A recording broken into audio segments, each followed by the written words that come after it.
নমস্কার বন্ধুরা, আজ খুদেদের পৃথিবীতে কথা হবে আমার ছোট্ট খুদে বন্ধুদের মানসিক স্বাস্থ্য নিয়ে। বন্ধুরা, আমরা সবাই বাচ্চাদের শারীরিক স্বাস্থ্য নিয়ে ভীষণ সচেতন থাকি। বাচ্চাদের পুষ্টিকর খাবার দিই যাতে ওদের শরীর স্বাস্থ্য ভালো থাকে। কিন্তু শারীরিক স্বাস্থ্যের পাশাপাশি একটা বাচ্চাকে সুস্থভাবে বড় করার জন্য তার মানসিক স্বাস্থ্যের দিকটা লক্ষ্য রাখাটাও ভীষণ প্রয়োজন।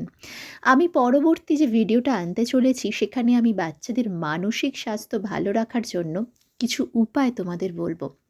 তবে তার সাথে তোমাদের একটা কথা বলে রাখি যে প্রত্যেক বাবা মায়ের কর্তব্য, দায়িত্ব এবং তার সাথে পরিবারের অন্যান্য অভিভাবকদেরও কিন্তু দায়িত্ব ছোট্ট থেকে বাচ্চার মানসিক স্বাস্থ্যের খেয়াল রাখা।